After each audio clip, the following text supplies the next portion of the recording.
Mari kita berbicara sedikit tentang kongruen. Kongruen.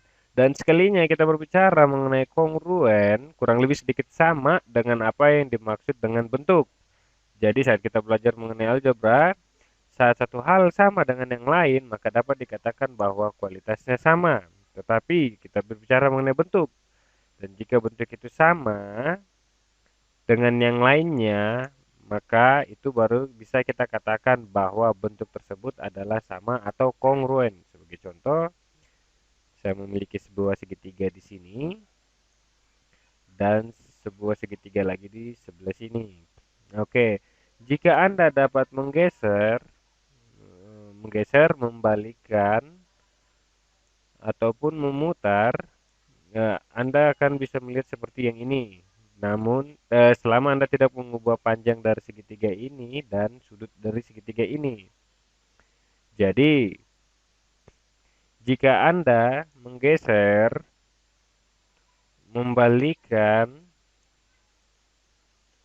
dan memutar, jika kamu melakukan tiga prosedur ini untuk membuat segitiga yang pertama menjadi segitiga seperti ini, maka kedua segitiga ini adalah kongruen. Dan jika Anda mengatakan bahwa segitiga ini adalah kongruen, kita sebut ini A, kita sebut ini B, dan kita sebut ini C, dan ini D.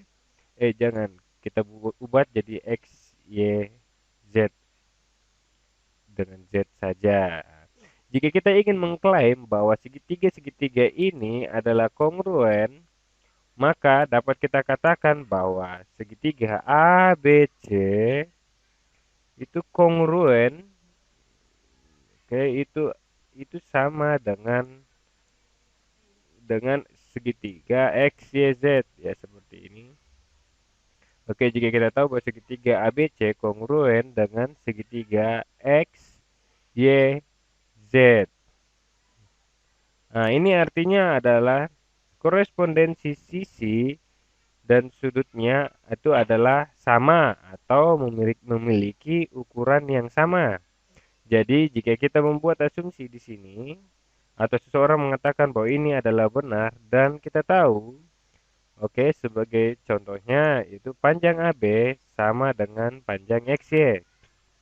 Jadi AB sama dengan panjang XY. Nah, kita melihat seperti ini. Nah, ini adalah korespondensi sisi. Oke, dan kita tahu bahwa A berkoresponden dengan titik A, X, dan B berkoresponden dengan Y, C koresponden dengan Z. Nah, hal ini yang membuat sisi AB berkoresponden dengan XY. Jadi, Anda tidak memiliki warna, Anda hanya perlu membuat garis satu kecil seperti itu yang menandakan bahwa ukurannya atau panjangnya sama. Oke, atau dapat dengan membuat pernyataan, yaitu garis segmen AB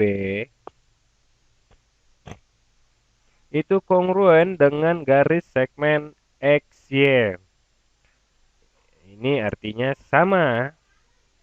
Oke, itu artinya sama, satu garis sama dengan garis yang lainnya. Itu atau memiliki ukuran yang sama. Nah, begitu pula dengan seterusnya, yaitu antara sisi-sisinya adalah sama. Oke, kita juga tahu bahwa BC itu sama dengan YZ. Itu sama dengan BC itu sama dengan YZ. Oke, kita tulis YZ. Kita membuat dengan tanda dua garis pendek di sini yang menandakan artinya sama panjang. Oke, dan kita sekarang melihat sisi yang ketiga. Oke, panjang sisi ini sama dengan panjang sisi sebelah sini. Jadi, sekarang adalah AC AC itu sama dengan panjang XZ. Oke. Sekarang kita sudah mengetahui bahwa semua sisi segitiga ini adalah sama. Sehingga segitiganya ini adalah kongruen. Kita juga tahu bahwa untuk besar sudut dapat kita katakan seperti ini. Oke, sudut yang di sebelah sini, yang ini akan sama dengan sudut yang sebelah ini. Nah, sudut ini berada di antara sisi orange dan sisi pink.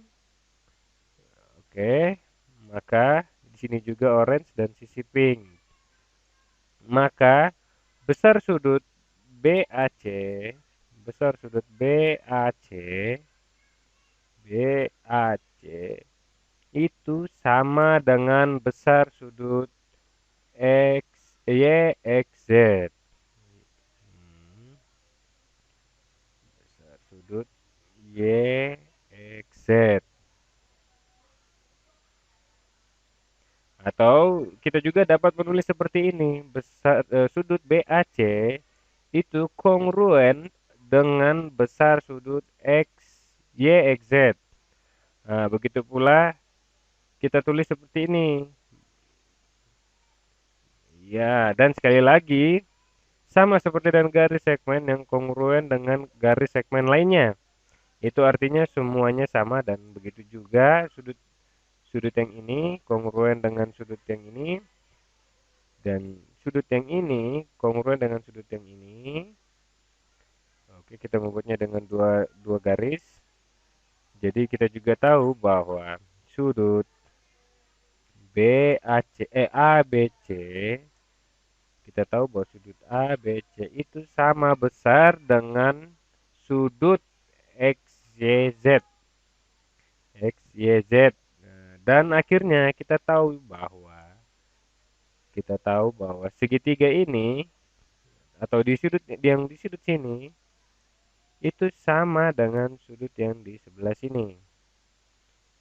Oke, jadi kita tahu bahwa besar sudut ACB ACB itu sama dengan besar sudut XZY. XZY.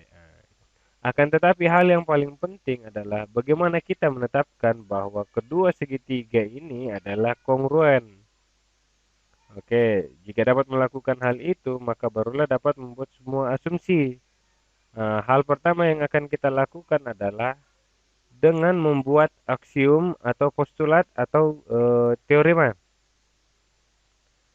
Yang dapat kita buat dari hal itu adalah aksiom atau teorema itu adalah asumsi. Nah, yang akan kita asumsikan untuk mendapatkan bukti kongruensi, yaitu berbagai kemungkinan-kemungkinan. Aksiom seringkali dikatakan sebagai bukti sendiri, bukan sesuatu yang bisa kita buktikan, tetapi hanya mengambilnya sebagai bukti. Kita tidak akan pernah bisa membuktikan aksiom. Tidak begitu dengan teorema atau postulat. Nah, hanya saja kita dapat mengatakan atau mengasumsikan bahwa teori itu benar atau untuk yang pertama kali. Lalu berpikir apa yang dapat kita ambil dari teorema. Apa yang akan kita buktikan jika teori tersebut benar atau salah? Nah, hal tersebut dapat dijelaskan pada bagian pengantar jika mempelajari geometri. Aksiom dan teori, hal yang dapat kita ambil dan kita telan, kita tidak akan membuktikannya, tapi kita dapat ambil dan mulai membangun asumsi dari sana. Tetapi aksiom dan teori itu hanya akan ada jika semua sisi dan sudut adalah kongruen. Nah, makanya kita kadang-kadang memanggilnya adalah sisi-sisi-sisi. Itu sisi, sisi-sisi. Oke, itu ini adalah sisi, sisi, sisi. Nah, yang akan memberitahu kita bahwa jika kita memiliki dua segitiga, oke, dan kita tahu bahwa ini dua segitiganya, oke, dan sudut yang berkorespondensi adalah sama. Maka kita tahu bahwa sudut sebelah sisi ini sama dengan sebelah sini. Kita tahu juga bahwa sisi sini sama dengan sisi sebelah sini. Dan kita juga tahu bahwa sisi sebelah sini itu sama dengan sisi sebelah sini. Nah, oke. Maka kita juga tahu bahwa setelah membangun asumsi yang mengatakan bahwa mereka adalah kongruen, bahwa dua segitiga ini adalah kongruen satu dengan yang lain, karena kita tahu bahwa semua sisinya ini adalah kongruen dan sisi yang saling berkorespondensi adalah sama, juga bahwa semua sudutnya adalah sama, maka yaitu sudut yang ini sama dengan sudut yang itu sama dengan sudut yang ini, dan sudut yang ini sama dengan sudut yang ini. Nah, dari sinilah kita dapat membuat asumsi-asumsi seperti yang sebelumnya juga berkata bahwa teorinya adalah benar. Nah, sekarang mari kita bikin eh, sebuah segitiga, segitiga di sebelah sini. Iya, lalu sisi ini di sini, sisi ini di sebelah sini. Oke, dan apa yang akan saya lakukan adalah jika saya memiliki segitiga lain dengan sisi yang sama panjang seperti ini, maka akan menjadi kongruen. Jika membuat yang berbeda, maka akan menjadi yang berbeda dan tidak akan dapat diputar, digeser ataupun diubah posisinya sehingga menjadi sama seperti dengan segitiga yang ini. Oke, kita gambar sebelah sini. Oke, terserah dapat mulai dari sisi yang mana. Oke, saya akan gambar yang sama. Oke, dari sisi yang ini.